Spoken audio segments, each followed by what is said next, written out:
తెలుగు రాష్ట్రాల్లోని చాలామంది చాలా క్యూరియస్గా వెయిట్ చేస్తున్న ఒక విషయం ఏంటంటే పాస్టర్ డెత్ రిపోర్ట్. ప్రవీణ్ పగడాల గారి పోస్ట్ మార్టం రిపోర్ట్. ఇది మర్డరా యాక్సిడెంట్ అని తెలుసుకోవాలని ఒక తెలియని క్యూరియాసిటీ.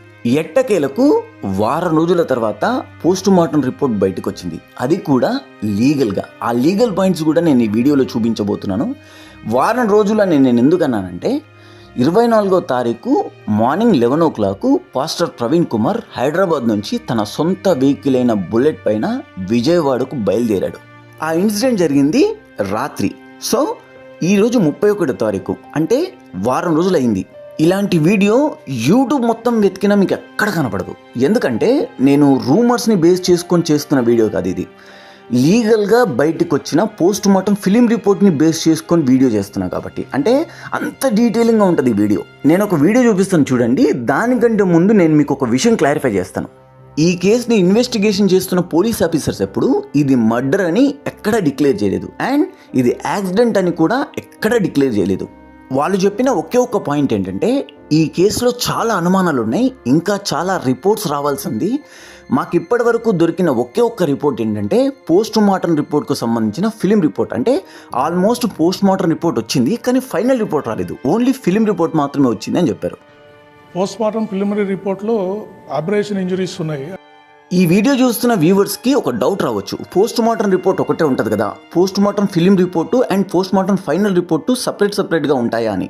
ఈ డౌట్ అందరికీ ఉండకపోవచ్చు, బట్ చాలా మందికి ఉంటుంది. తెలియని వాళ్ళ కోసం ఫస్ట్ ఇది కొంచెం క్లారిఫై చేసి తర్వాత నేను పాయింట్లోకి వస్తాను. ఫర్ ఎగ్జాంపుల్, ఒక బాడీ యాక్సిడెంట్లో చనిపోయి పోస్ట్ మార్టం రిపోర్ట్ కోసం హాస్పిటల్కి వస్తే ఆ బాడీని చూడగానే, అంటే అవుట్ ఆఫ్ ది బాడీని చూడగానే ఇది యాక్సిడెంట్లో చనిపోయిందని తెలిస్తే, అంటే రోడ్డు తాకడం కానీ, రోడ్డు గీసుకోవడం కానీ, అండ్ వెనకాల నుంచి వెహికల్ గుద్దేయడం కానీ, ఇలాంటివి ఏవైనా కనిపిస్తే, అంటే రోడ్ యాక్సిడెంట్లో చచ్చిపోయిన క్లియర్ ఎవిడెన్సెస్ కనిపిస్తే మాత్రమే డైరెక్ట్గా పోస్ట్ మార్టం రిపోర్ట్ వస్తుంది. లేదు అని కొత్త అనుమానాలు, అంటే ఇంజూరియస్ లోపలయ్యి బయటకేమీ కనపడకుండా బాడీ లోపల పాయిజన్ ఉన్నట్టు అనుమానాలు, లేదా లోపల ఆల్కహాల్ ఉన్నట్టు అనుమానాలు, లేదా ఎలాంటి బాడీ ఇంజూరియస్ లేకుండా ఈ డెత్ జరిగిందేమో అనే అనుమానాలు, అంటే ఇన్సైడ్ ఇంజూరీస్ ఏమైనా ఉంటే ఆ మెడికల్కి సంబంధించిన different categories of medical departments నుంచి రిపోర్ట్స్ రావాల్సి వస్తుంది. సో ఫైనల్గా ఒక ఫిలిం కాపీ ఉంటుంది. ఫర్ ఎగ్జాంపుల్గా మీకు అర్థమయ్యేలా ఒక డమ్మీ కాపీ పెట్టాను చూడండి స్క్రీన్ మీద లెఫ్ట్ సైడ్లో. ఇదేం చూపిస్తుంది అంటే లోపటి ఇంజురీస్ దేని నుంచి అయి ఉంటాయి, దేనివల్ల అయి ఉంటాయి, ఎక్కడెక్కడ అయ్యాయి అనేది క్లియర్గా మనకు చూపిస్తుంది అనమాట. సో దీన్ని బట్టి కేసు ఇన్వెస్టిగేషన్ చేస్తున్న ఇన్వెస్టిగేషన్ ఆఫీసర్స్కి ఒక ఐడియా వస్తుంది, కాజ్ ఆఫ్ డెత్ ఏమై ఉంటుంది. అంటే ఏం తగిలి ఉంటుంది, రాడ్డు తగిలి ఉంటుందా, రోడ్డు తగిలి ఉంటుందా, లేకపోతే కట్టెలు తగిలి ఉంటాయా, ఎవరైనా బలంగా కొట్టుంటారా, ఈ బాడీలోకి పాయిజన్ ఏమైనా వెళ్ళిందా, లేదా ఈ బాడీలోకి ఆల్కహాల్ ఏమైనా వెళ్ళిందా, లేదా ఇంకేదైనా కారణాలు, అంటే ఊపిరాడకి ఈ బాడీ ఏమైనా చచ్చిపోయిందా, అంటే ముక్కు నోరు మూసేయడం వల్ల ఈ బాడీ ఏమైనా చచ్చిపోయిందా, ఇలాంటి కారణాలు ఏమైనా, అంటే అక్కడ జరుగుతున్న అక్కడ కనిపిస్తున్న పరిస్థితులకు వ్యతిరేకంగా అగెయినెస్ట్గా ఇంజూరీస్ జరిగినప్పుడు ఈ different categories of medical reports అనేవి కలెక్ట్ చేయాల్సి వస్తుంది. సో ఈ కేసు విషయంలో అదే జరుగుతుంది కాబట్టి పోస్ట్ మార్టం రిపోర్ట్ ఇంకా లేట్ అవుతుంది. ఇక డైరెక్ట్గా పాయింట్లోకి వస్తే పోస్ట్ మార్టం ఫిలిం రిపోర్ట్లో బయటకు వచ్చింది ఏంటంటే హెడ్ మీద బలమైన గాయాలున్నాయి. హెల్మెట్ పెట్టుకున్నాడు, అంటే జావా బ్రాండెడ్ హెల్మెట్ పెట్టుకున్నాడు, అయినా కూడా బలమైన గాయాలున్నాయి. హెడ్ ఇంజురీ జరిగింది, హెడ్ మీద లేసరేట్ ఇంజురీస్ ఉన్నాయి. సో చూశారు కదా, ఈ మాట చెప్పింది ఎవరో కాదు, ఐజీ అశోక్ కుమార్ గారు. ఈ కేసుని ఇన్వెస్టిగేషన్ చేస్తున్న వ్యక్తి.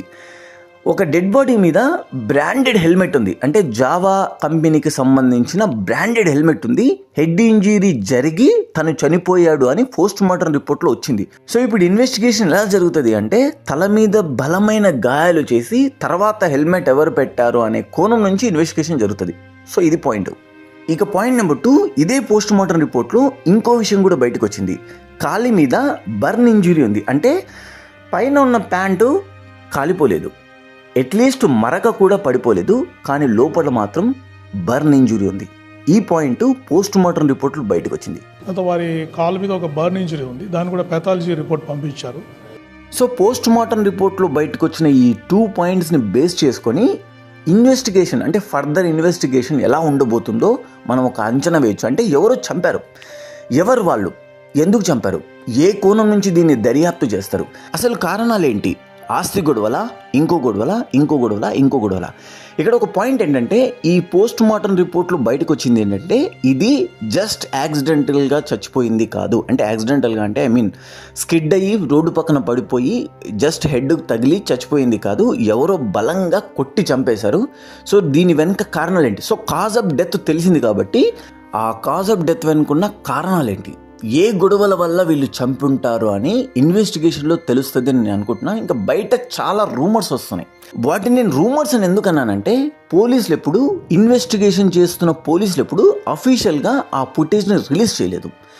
ఇక్కడ ఒక పాయింట్ ఏంటంటే 2 వర్గాల నుంచి రూమర్స్ వస్తున్నాయి. వాళ్ళేమో కాదు అంటున్నారు, వీళ్ళేమో అవును అంటున్నారు. ఇంకొకటి ఎవరికో తెలియకుండా అసలు ఎక్కడి నుంచి బయటకు వస్తున్నాయో తెలియకుండా అన్నీ బయటకు వచ్చేస్తున్నాయి. సో ఓన్లీ ఇక్కడ పోలీసులు అఫీషియల్గా అనౌన్స్ చేసిన ఒక పోస్ట్ మార్టం రిపోర్ట్ని బేస్ చేసుకొని మాత్రమే నేను ఈ వీడియో చేస్తున్నాను. రూమర్స్ని బేస్ చేసుకొని నేను ఈ వీడియో చేయట్లేదు. సో నేను ఎందుకు ఇలా అంటున్నానంటే అఫీషియల్గా తనకు అన్యాయం జరిగింది అనుకుంటే అఫీషియల్గా మాత్రమే మనం వీడియోలు చేయాలి తప్ప ఒక మనిషి శత్రువైనా సరే, వేరే మతస్థుడైనా సరే, మన దేవుళ్ళను దూషించినా సరే ఒక మనిషి మీద బురద జల్లే ప్రయత్నం చేయొద్దు. అది మన సనాతన ధర్మం కాదు, అది మన క్యారెక్టర్ కాదు, అండ్ మన నేచర్ కాదు, అది మన సంస్కృతి కాదు, అది ఏది కాదు. సో ఒక ఫ్యామిలీకి అన్యాయం జరిగి అంటే ఆ ఫ్యామిలీలో ఉన్న పెద్ద దిక్కును ఆ ఫ్యామిలీ కోల్పోయి రోడ్డు మీద పడ్డది, జీవితం మొత్తం కన్నీళ్ళ శోకం మిగిలింది అనుకుంటే మాత్రమే నేను బలంగా వీడియో చేస్తాను. సో రూమర్స్ని నమ్మొద్దు. వాళ్ళ వెనుక పిల్లలు ఉన్నారు, వాళ్ళ వెనుక ఒక భార్య ఉంది, వాటిని కూడా మీరు దృష్టిలో పెట్టుకోండి అని చెప్పేసి చెబుతూ the Sivasri Rudra signing off.